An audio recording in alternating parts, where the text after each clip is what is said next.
In my last video called How Not to Motivate Yourself, we talked about Tim Grahl's book, Running Down a Dream, and his tool using pain to motivate.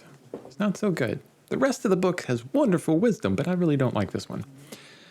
Remember that punishment and pain, especially when used as motivators, only results in mediocre work at the best, and sometimes a resentment for the habit that you're trying to create. For most of us, it's easy to identify with the negative consequences of something, maybe something we don't do, even if we've done a lot, right? Our brains have evolved over thousands of years to become just a don't get killed device, right? So we're going against thousands of years of evolution. For this and other reasons, we find it very hard to identify with the positive of what we do. We could succeed on our creative habit 95% of the time, but we'll only notice the 5% that we didn't do. Yeah, that painting is wonderful and it's sold, but fill in the blank, but negative consequence, right? So negative side of it. It's just like in Tim Grahl's book and his tool for motivation using pain. Through it, he created this distinction, a black and white, two sides of a coin, whatever, there's distinctions.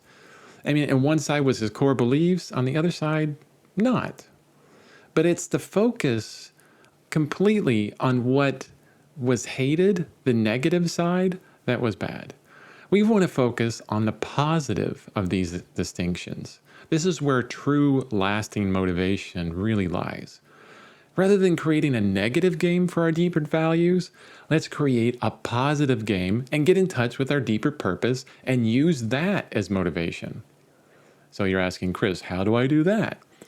Great question. The best place to start with motivation is desire, right? Reflection here. And the author, Napoleon Hill, calls it a burning desire. I love that, burning desire. Deep motivation is always a result of this burning desire, what you love, what's deep inside you, the desire to create, to accomplish, to change, to be the artist that you've always wanted to be, the creator that you've always wanted to be.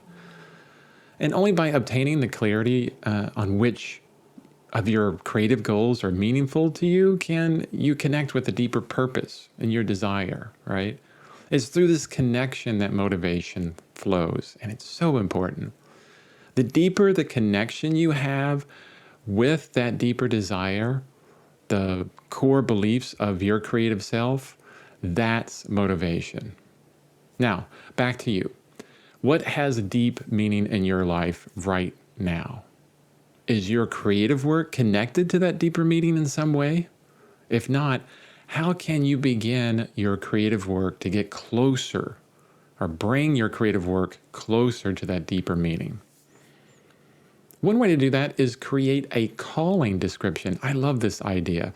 Create a calling description for your life. Now, it's like a job description, right? Everybody knows what a job description is. It's what you do when you show up every single day.